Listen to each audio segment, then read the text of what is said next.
Hello dear students. Today we are going to start 13th chapter of science, that is sound. In this chapter we will discuss how the sound is produced, how we hear the sound, what is the difference in different type of sound, what makes them different, what is the importance of pitch, frequency, wavelength. All these we will discuss in this chapter. So let us start detailed discussion of the chapter.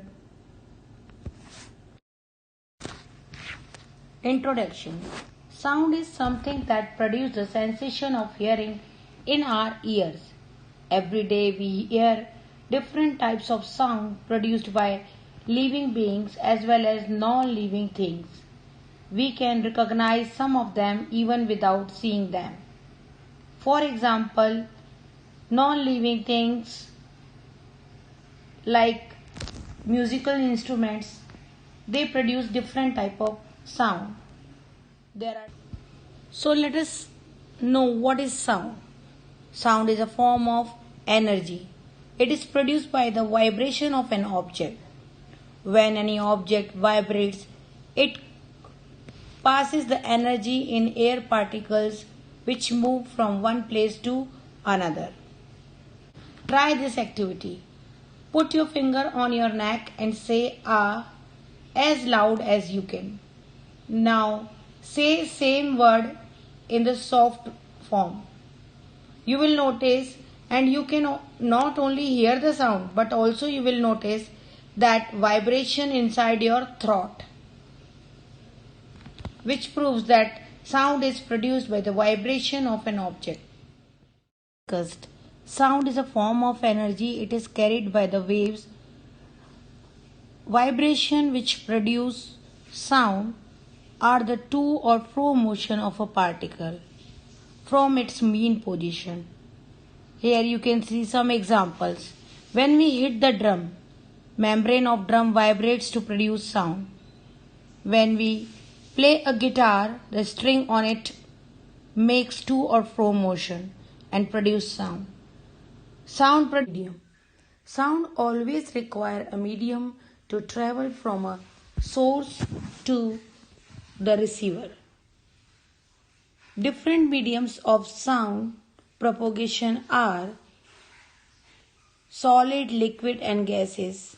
Sound cannot travel through a vacuum as it lacks the medium of transmission. When the sound vibrations are produced by any object, living, non-living thing, sound from a source reaches to the first particle which is named here, you can see A, and then from the A it pushed to the particle B and then comes back again. As a result, B particle pushed the sound to C. In this way, the sound from the source reaches to the listener. The speed of sound depends on the medium it propagates from. For example, solid, liquid, gas. The molecules present in these mediums are packed in different way. In solid, the molecules are packed tightly, whereas in liquid and gases, they are loosely packed. Hence, the time taken for the propagation of sound through different medium is different. For example, sound travels through water 4 times faster than the air. Sound travels through solid 13 times faster than the air.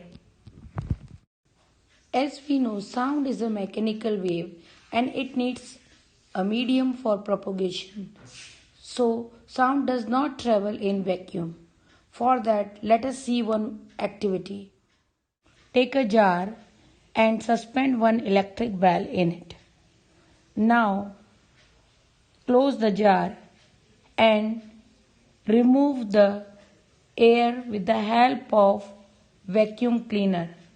As and when the air is pumped out, you will notice that the sound become feeble and it's not as louder as it was. As the medium is removed, sound stopped from the jar.